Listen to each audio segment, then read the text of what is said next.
We started off your week with a look back at Miami's biggest game of the season so far, an overtime win over the Celtics, and which performances stood out. Plus, did the win over Boston show Miami doesn't need a big trade in the future? Do the Heat have a big four to carry them through this season? We answer that and more on today's Locked On Heat. You are Locked On Heat, your daily Miami Heat podcast. Part of the Locked On Podcast Network, your team every day.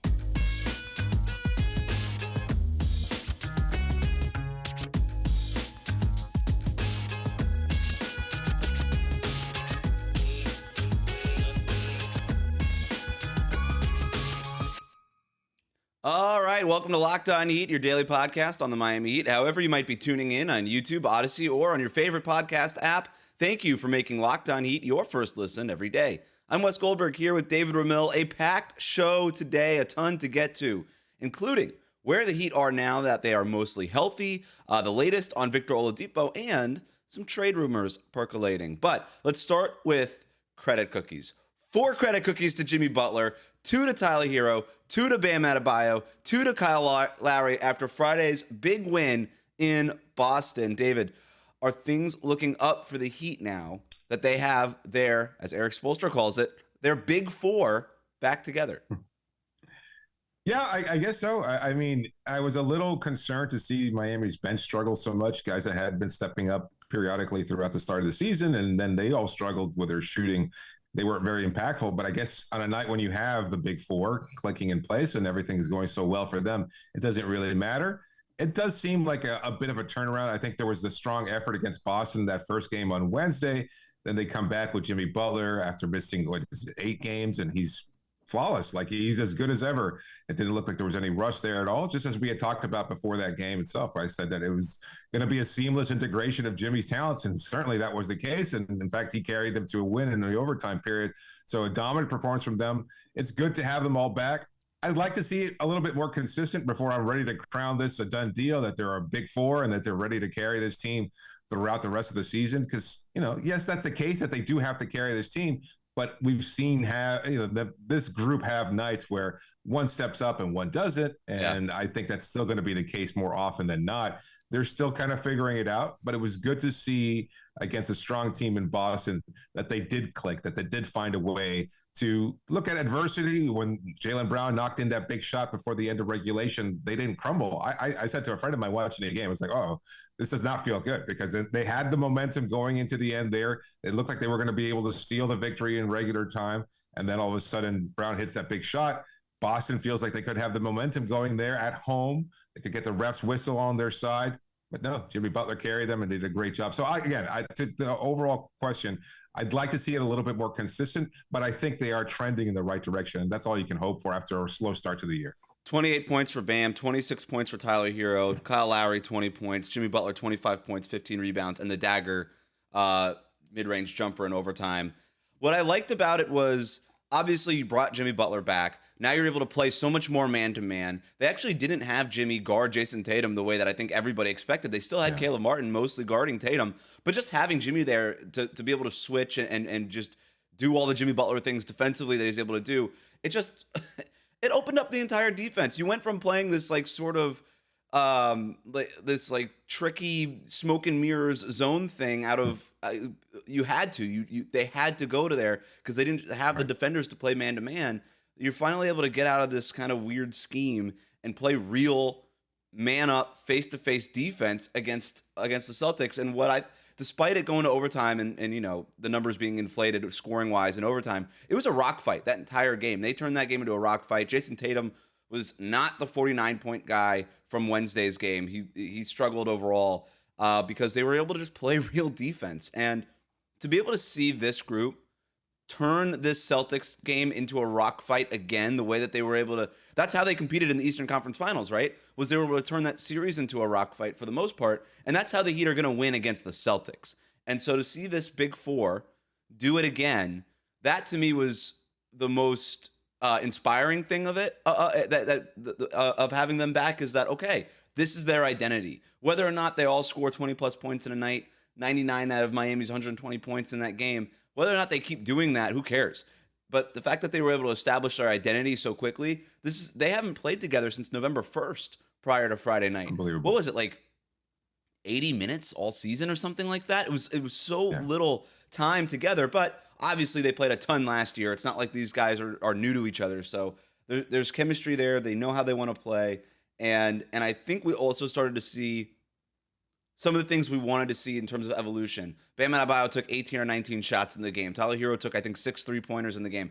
These are the kinds of things that Kyle Lowry was involved in the offense instead of being a bystander off to the side. Like, these are all the things that we wanted to see. So if they can keep doing it that way, I'm not so worried about the quantitative part of it, right? The overall scoring numbers, as much as the qualitative part of it, how it looks, and if they can keep it looking smooth going forward. Yeah, no, that's a good point. Do people still have rock fights? I was curious. You mentioned that a couple of times there. Is that still a thing? I've never heard of anybody being involved in a rock fight. I don't even know exactly where the term comes from. Is that what people did for fun before iPads and TikTok was like, I'm bored. Let's just throw rocks at each other outside.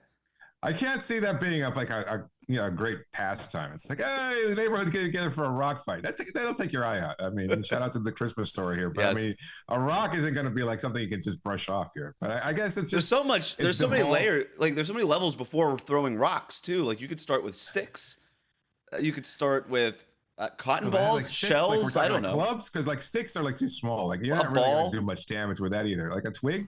Yeah. I feel like it's just like you got whatever around in order for you to use that as a weapon. It's like, oh, I can't use this, I can't use that, but I do have some rocks around, and I'm going to use those in a deadly fashion. So I guess that's where it comes from. Yeah, thank God for social media. Now that we have Sorry? Thank God for social media. This is the pros. Now you don't have to have your kids go outside and throw rocks at each other. They could just sit and watch Puppy Patrol or something. Again, I Paw Patrol, first of all, and secondly, I don't think social media has replaced rock fighting in the cultural zeitgeist. But anyway, that's true. Well, let's talk. Any other thoughts on the Big Four before we move on to like the rotation in general? No, it was an interesting thing there. Again, you brought up the chemistry. That's a good point. They do have some comfort level with one another. 3 of the 4 do play defense at a high level. You have to shout out Tyler Herro. He did a pretty solid job defensively there. I like the fact that they all had like an even number of assists, 3, 3, and 4 among them. So it was equal playmaking. And this is what the other level of this team looks like. When you look at a team like the Boston Celtics, they've got a superstar, maybe even a burgeoning one in Jaylen Brown.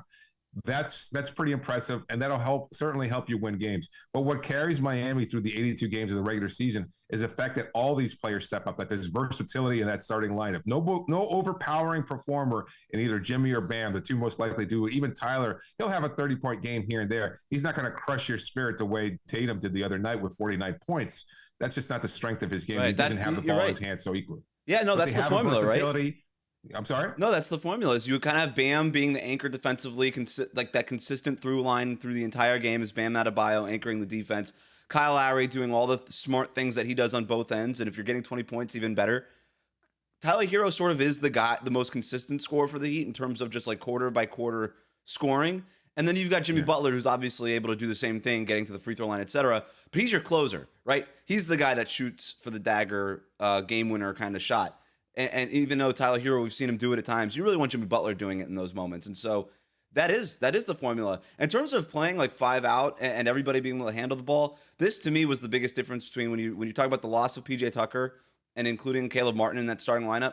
You can look at this 5-man, and by the way, putting Tyler Herro in that starting group over Duncan Robinson and then or even Max Strus, who, Duncan and Max, they've done some stuff as playmakers, but they are not off the dribble threats the way that Tyler Herro is. You're not really worried about them attacking closeouts and beating you that way. You just want to run them off the 3-point line. Tyler Herro, you're worried about beating you off the dribble.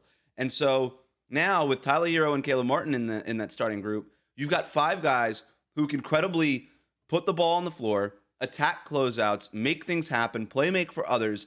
And you look at the smart teams, what they're doing across the NBA. Boston, Utah, Toronto, varying degrees of success for sure. Golden State, Milwaukee, again, varying degrees of success for sure. But they what all of them have in common is versatility in that starting 5. Not necessarily even 5 out, but just 5 guys who can play, make, and move the ball and stuff, which to me is even more valuable than 5 out. Because 5 out is just, all right, anybody can just stand around the perimeter and just pass the ball along until somebody wants to chuck up a 3-pointer. This is actually moving around the arc, kind of cutting, slashing, driving, kicking, all So that it kind of makes stuff. Boston so good. To your point, it's what Yeah. makes the Celtics such a strong team this year. And Miami did a different version of it, but a very potent one on Friday. We have some rotation questions that we want to get to, including Haywood Highsmith. Plus, does the Boston win strengthen our confidence in the Heat going forward this season? But first, David, tell the listeners about Herro. Herro is the world's largest car-sharing marketplace. Today's episode is brought to you by Herro. With Herro, you can book any car you want, wherever you want it, from a community of local hosts. You can browse a huge selection of vehicles for just about any occasion or budget across the U.S., the UK, Canada, and Australia. Book a spacious SUV or a minivan for a family road trip. You can get a classic or luxury car for a special event, birthday, or holiday. You can find affordable economy cars if you're on a budget and just need to get from A to B. Many Turo hosts can even deliver the car right to you. Every trip is backed by liability insurance. Terms, conditions, and exclusions do apply. Forget boring rental cars and find your drive at Turo.com. That's Turo.com. Thank you for making Locked On Heat your first listen. For your next listen, check out the Locked On Sports Today podcast, the biggest stories of the day, plus instant reactions, big game recaps, and the take of the day. It's available on the Odyssey app, YouTube, and wherever you get your podcasts. Let's get to this question from your pal Pete, who writes in, after watching the massive improvement of Bam and watching us challenge the Celtics these past two games, I agree no major trade is necessary, but Oladipo's health is now a major swing factor in winning a championship. What do y'all think? David, what do you think? That is a very good question. It's hard to really gauge, and we kind of feel like prisoners of the moment here, even in asking the question or trying to answer it, because you saw how capable Miami was against a very good Boston team. And yes, you know, they were able to capitalize on a bad Tatum performance. So the Celtics fan will say, well, Tatum had an off night, but Brown went off. And so the converse of that is Miami saying, well, maybe Tatum had a bad night because, well, that's what Miami does. They were able to limit his touches, but he missed some wide open looks. The point being that Boston struggled, or at least their stars struggled, and Miami still barely eked out a win. So I don't know that I'm ready to crown Miami an overpowering, but they were sort of in that. They team. were also, they hung in that game on Wednesday too. So if we take both games as a whole, you're missing Jimmy Butler for one of those games. And in that 2-game little mini baseball series that the NBA has incorporated into the schedule this year, you hung in with the best team in the NBA. You pretty much hung in there, right? Yeah. So it's a good point. I think Miami is certainly a capable team. They were never as bad as they seemed. They struggled. They were struggling with chemistry. They were struggling with fit on the floor. They weren't sure how to incorporate Tyler. I think we've seen progress. I think we've seen evolution and growth. And having said all that, yeah, I don't know that you necessarily want to disrupt it. One, I don't think that there's a major trade ready to happen either. I don't think they're going to acquire Miles Turner. I don't think they're going to acquire De'Aaron Fox or any of the names that have been linked to Miami, Harrison Barnes, what have you. I just don't see that happening. A minor trade is still very much a possibility, and that I think feels much more realistic. And yes, as far as Victor Oladipo being a swing factor, I'd like to see what version of Victor. I've said it before, and I'll say it consistently now. I just don't know what to expect. I'm not ready to include Victor in any kind of long-term plans, even looking at just this season, because I don't know what we're going to get from him. He says he's healthy. He says he's feeling good. He says it's not going to be a recurring issue. That's great, but we've heard that kind of level of optimism from him before, and it hasn't exactly panned out. So I'd like to see what we get from Victor when he eventually makes his return. We haven't gotten a clear update yet on when that will be. But I think once he does come back, let's assume he is a version of what we saw from him last year. A defensive player, a guy who can put the ball down, attack the rim, swing the ball out to a willing shooter, open things up a little bit. Just be another versatile player who can add some spark to that offense and defense. If that's the case, then yes, it's great to have him back. I don't know that it necessarily swings Miami into an upper echelon in terms of contention either, though. I think it's just another great addition to have. Is this version of Victor, the one that we can anticipate, is that significantly better than, I don't know, Max or anybody else? It's a different player. It's a guy that, look, they wanted Victor Oladipo. The plan going into the year was he's going to be the sixth man. He's going to be what Tyler Herro was for the bench last year. Victor Oladipo is going to be for the bench this year. He's going to initiate offense. He's going to run high pick and roll and get into the paint and kick it out to Gabe Vincent and Max Strus.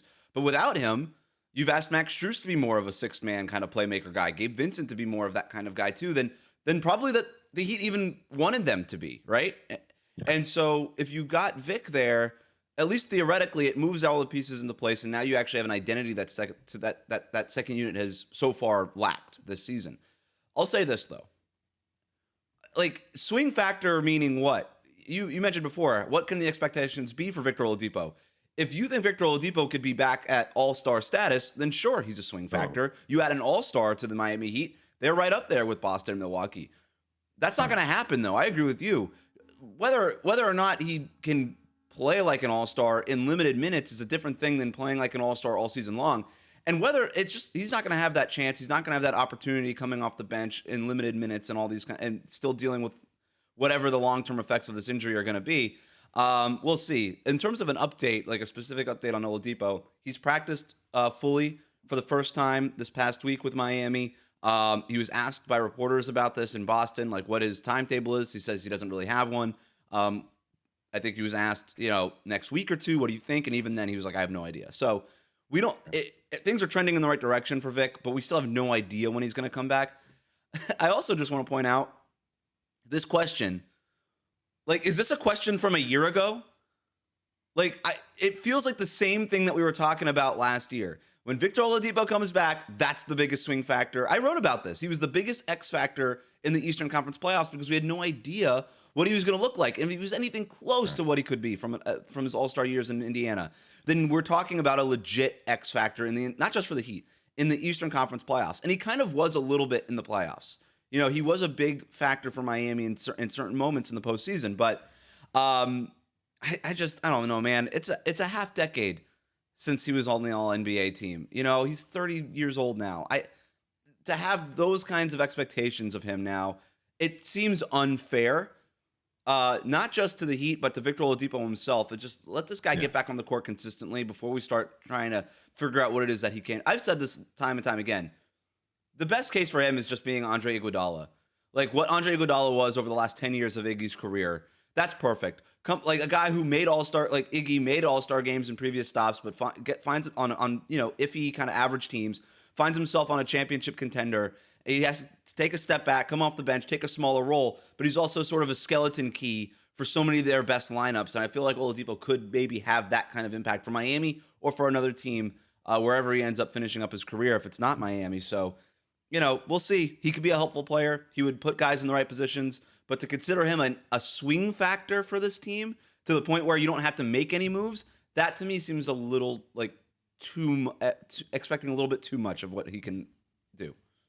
Yeah, I think the ultimate swing factor, we saw it on Friday, is just health and availability. And that, that is perhaps an overly simplistic way of looking at it, but we've seen what this team can do. They're not going to be able to pull off that major trade. I just don't see it. We talked about this all year. Superstars just don't shake free out of nowhere. And Miami doesn't have the trade assets available in terms of draft picks or players that other teams want. Again, if you're looking at what teams want in exchange, either a star on the rise or a young player with a hell of a lot of potential or draft picks that become potential. Miami has really none of those things outside of Tyler Herro.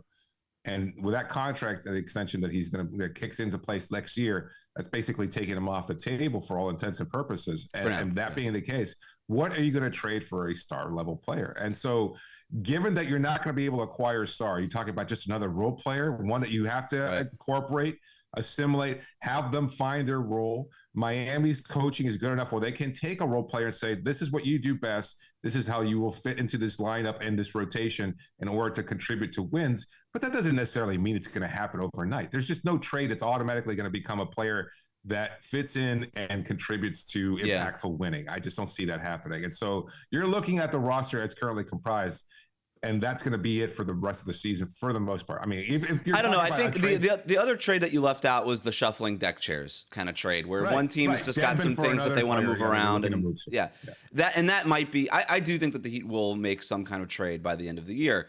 One of the guys that I thought that they minor whatever, I have no idea. I just think that this won't be the roster that finishes out the season. One of the guys that was sort of involved in those trade talks, not really in terms of a core piece, but maybe, hey, we can waive him, create another roster spot to go find somebody else, was Haywood Highsmith. But the way that Highsmith has played recently, I don't know that you could just waive him and kind of get some sort of immediate improvement. Jay Crowder getting bought out and something like that notwithstanding, like Haywood Highsmith has played himself not just maybe into a roster spot. Are you buying it? I don't know that I'm buying it. It's tough because everything that you and I heard from Summer League and then training camp and all this, hey, watch out for Haywood Highsmith. Everybody keeps watch out for Highsmith. Don't even I know everybody's penciling in Caleb Martin as the starting 4. Highsmith is competing for that job in the Bahamas. Like, look out for Highsmith. And then he got out to a really slow start. start. He wanted to be a starter. Yeah. Immediately. He thought he was going to be a realistic option. The way that he played in Vegas and in Summer League, it felt like he was sort of the next Max Strus guy that comes out of nowhere, kind of grabs a rotation spot. But then he started the season off really slow, had a rough preseason, but he's come along strong. This Boston series was a really good one for him. You look at their top 9. We know the starting 5. Dedmon's the main backup for Bam while Yurtseven's still injured. Gabe Vincent and Max Strus, they're going to play every single night off the bench. And then it's Haywood Highsmith. He's over Jamal Cain. He's over Nikola Jovic. He's over everybody else, Duncan Robinson even. It feels like he's gotten minutes over those guys. It feels like Highsmith's the 9th guy, for better or worse, right now. I don't know that I buy it long term, but look, he's a biggish wing on this roster. They kind of need a guy like that off the bench, especially with Caleb Martin starting. So I think it makes sense right now. Did a good job defensively on Tatum. He did. I mean, those performances on Friday night in particular, that's a strong selling point for why he might be a factor. And look, the 3-point shot's going to be wonky, but he's understood now over the course of the in-season adjustment. And we had this conversation last year about Max Strus. Max, everybody now kind of sees, Max is vital. He's important because he's had big games and he started in the playoffs and things of that sort. He was an afterthought at the start of last year. Like nobody saw Max Strus in the roster and was like, this is a guy that's going to step up. Yeah, he had the big summer league game or whatever, but that didn't translate into the start of the regular season. He was coming off the bench. He was okay. And then he made adjustments. He improved his defense, knocked down that 3-point shot, showed a little versatility as a playmaker, and it worked out for him. I think Highsmith is next in line in that regard. In terms of trades, December 15th is the day where most free agents who signed over the summer are eligible to get traded. I'm pretty sure Victor Oladipo can't get traded until January 15th because of the bird rights situation. When you extend with bird rights or re-sign with bird rights, it's different deadline for those guys. But Oladipo, if he comes back, we'll look at it maybe a month-ish, like probably best case, a month of sample size to see, okay, between then and January 15th, is this something that we can maybe move around, shuffle deck chairs, like I said before, and maybe do something there. Otherwise, Highsmith has got a month to kind of latch on to this job and prove that he's a consistent sort of 9th, 10th man in the rotation. I think the Heat can make a minor move. To Pete's question, do you have enough confidence in this? I don't think this team, as currently constructed, can win the championship. I don't think they have really a chance. But to take a page out of your book, David, maybe it doesn't really matter. Maybe the championship doesn't really matter right now. And if this team could compete for 46-7 wins and then kind of be a plucky playoff team, maybe there's enough reason to just say, you know what, let's just do that unless a big star kind of swing becomes available, which right now it's not, and let's just hold on to our assets for when that opportunity comes up. And anything below that, though, we're not going to move a draft pick to just go from like a 46-win team to a 50-win team that still is going to lose in the playoffs. Like, to me, like, does John Collins even help that much? Probably not, right? And so maybe it's more of a minor shuffling deck chairs, go get a real power forward for the rotation kind of thing, sort of move. But even like I at this point, you have about a month to kind of get your bearings on this team and say, all right, what are we really here now that we've got these guys back? We've got our big 4 here. We're starting to figure out the rotation. Guys are getting healthier. What is this team really? I think they've bought themselves some time to figure that part of it out. I'm gonna brush back a little bit on the they can't win. I think they can. I really do. The think championship. I mean, I think. Look, again, maybe it's overstating. I know they exceeded expectations last year, but that's just been the MO for this version of this team because of how they play. Because they've been relying on a death by 1,000 cuts. Right? It's not a big knockout punch or anything like that. It's just, well, who steps up tonight? Is it Jimmy? Is it Tyler? Is it Bam? Is it Kyle?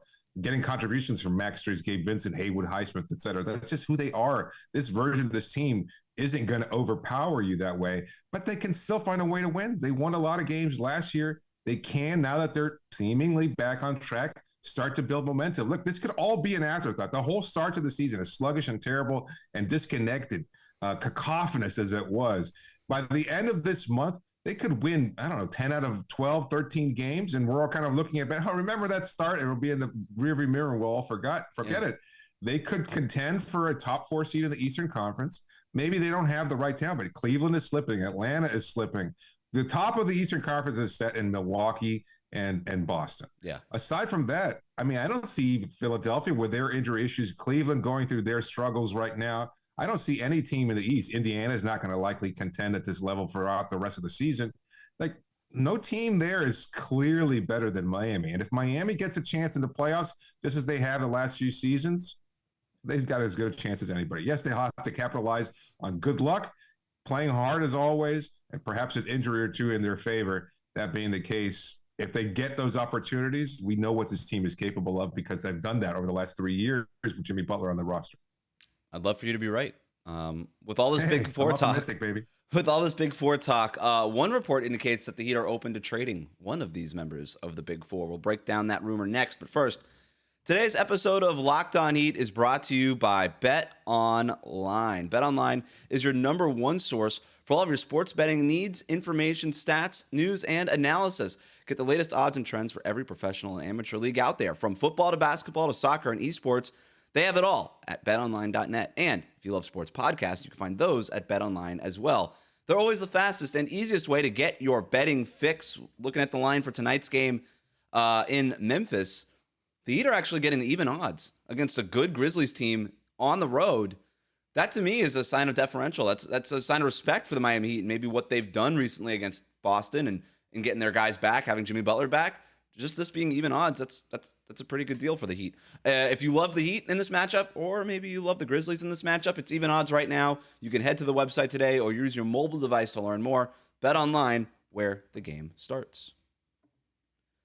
Thank you for making Locked On Heat your first listen every day. Rick Bucher of Fox Sports says that the Heat are open to trading Kyle Lowry, saying that other guys like Bam Adebayo and Jimmy Butler off the table, right? That's not a surprise, but that they could be open to trading Kyle Lowry. Are you buying or selling this report, David?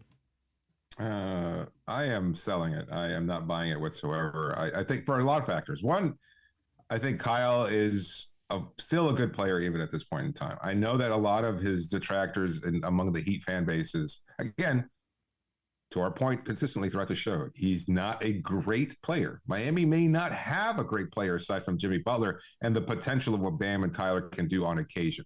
Nobody that's going to be a consistent MVP type player that you're saying, oh, he's a top 5 player in the league, clearly outright. Kyle's certainly not that guy. He's getting paid a lot of money for what he does do well. Play defense, make plays, run the offense, bring veteran leadership, a voice that has some power in that locker room aside from Udonis Haslem or even Jimmy Butler. These are the kinds of things that you need to have as a team that is looking to go on a deep playoff run. So that aside, I think Kyle's a great player or a good player, a very, very good player, perhaps a role player. But I don't know that any team is willing to take on that salary at this point, too.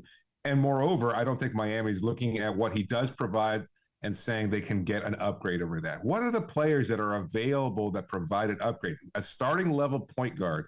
Right. That matches salary that you're going to be able to bring back in. You're not going to trade him for Fred VanVleet.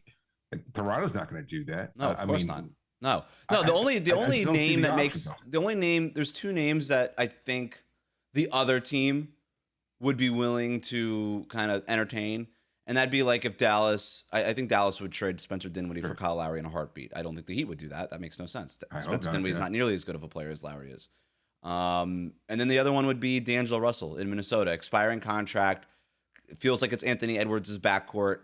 That's a team in dire need of some real leadership in that locker room, which we know Kyle Lowry provides. But why would the Heat trade Lowry for D'Angelo Russell? Now you've got two negatives defensively in that backcourt, two guys who need the ball, another guy in D'Angelo Russell. I think D'Angelo Russell has been better defensively than he was in Golden State or in previous stops in Brooklyn and LA. The bar was low. But the bar, to your point, is very low. But those are the two names. That's not really doing it for the Miami Heat. I don't think that you could, maybe some people say trade Kyle Lowry for a power forward and then start Gabe Vincent. I don't think Gabe Vincent is ready to be a starter. Not at point guard. Not in today's NBA. You're asking a whole lot of him. He's been inconsistent coming off the bench as a backup point guard. So look, I think that this doesn't make a whole lot of sense. I'll also say this in terms of just the report, and this is no offense to Rick Bucher and whatever, but this is one of those fake reports that just sort of come out at this time. If you have two guys who are untouchable in Jimmy Butler and Bam Adebayo, then it goes without saying that literally everybody else on the roster, the team is open to trading. If the Brooklyn Nets said, you know what, we're kind of done with Kevin Durant, we'll just take Kyle Lowry for him, then yeah, you're open then to trading Kyle Lowry. That's what it means to not be untouchable, is that there is a price for every player. Kyle Lowry, Tyler Herro, Max Strus, Caleb Martin, name the player. All of them, the Heat are open to trading by virtue of them not being untouchable. This doesn't mean that the Heat are aggressively calling other front offices and shopping Kyle Lowry. I know that a lot of fans will read this stuff and not know the difference between aggressively shopping and open to trading and all these kinds of things. The language in this kind of reporting is so important. As we get to December 15th and on to the mid-February trade deadline, pay attention to the language in the reporting. When you really read the language that's used, you'll really understand what is smoke, what is fire, what is real, what is not, what you should be buying, and what you should be selling. This is one of these reports that is it's a real report in that it is true that the Heat are open to trading Kyle Lowry by virtue of him not being untouchable. Everybody has a price. That's what this language means. The Heat are open to trading Kyle Lowry. That means that it might just simply mean that they're willing to take a phone call. Another team, hey, what would you want for Kyle Lowry? We're offering you Spencer Dinwiddie. No. Does that mean that the Heat were open just because they asked a follow-up question? They discussed his name. He was discussed in talks. Discussed in talks is another good one. Another one of those fake reports. Yeah, they were discussed. Yeah, the Heat are seeking an upgrade at power forward. No bleep, right? What does that mean? Like, it doesn't. So just be careful of language here. Be careful of language here. He even mentions it. He kind of hedges his bets a little bit in the report itself. He says, "Yeah, but they're not going to find a great upgrade over Lowry at this point." It's like, yeah, no kidding. So, and they're not going to find. He is sort of the ideal point guard to have next to Tyler Herro. Tyler needs the ball, right? For better or worse, Tyler needs the ball. So does Jimmy and Bam, by the way. You don't really want like a point guard in there, these modern score first point guards who are just going to that's going to come in and need the ball, because it's going to take away from what Jimmy and Bam and Tyler do, but also you need somebody who can defend as well as Kyle Lowry does. You need somebody who could switch the way that Kyle Lowry does in order for Miami to execute its team. Kyle Lowry theoretically is sort of the perfect point guard for the Miami Heat. Now, if you could have gotten Kyle Lowry circa 2017, now we're really talking. Wow. But we have even Kyle Lowry at this age, at 36 going on 37.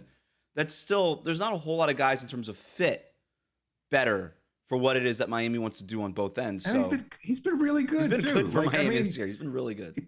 He's been good. He's like played a lot of minutes. He's played a lot of games. Like, this was the exact opposite of what he was last year. And now all of a sudden everybody's like, no, I'm done with him. It's like, maybe sell high. Maybe you're selling high on him. Maybe they would do Kevin Durant for Kyle Lowry straight up, you know? Yeah.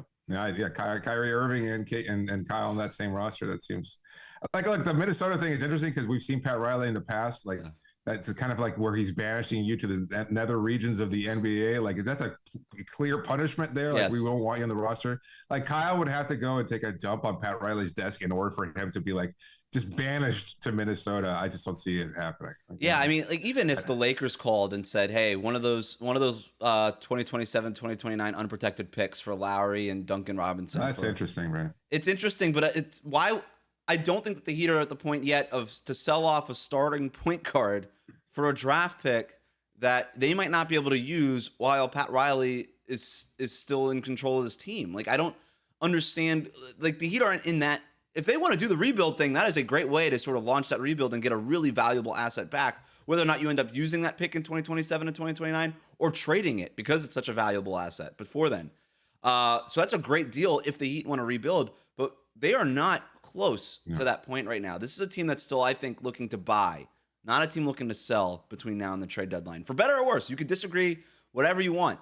But that's, to me, where I think that this Heat team just, where they are in their minds right now, is just kind of wait and see. Let's get these guys back healthy. What is this big for, really? We got about a month and a half to really kind of look at it, and then we can make some decisions from there.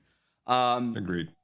Thanks again for making Locked On Heat your first listen every day. Remember to subscribe to new episodes of Locked On Heat on your favorite podcast app and on YouTube. Ring the bell to get notified as soon as new episodes go up. The Miami Heat take on the Memphis Grizzlies tonight in Memphis. David and I will be back here for a recap of that game later tonight. For your next listen, check out the Locked On Sports Today podcast, the biggest stories of the day, plus instant reactions, big game recaps, and the take of the day. It's available on the Odyssey app, YouTube, wherever you get your podcast. David, talk to you later.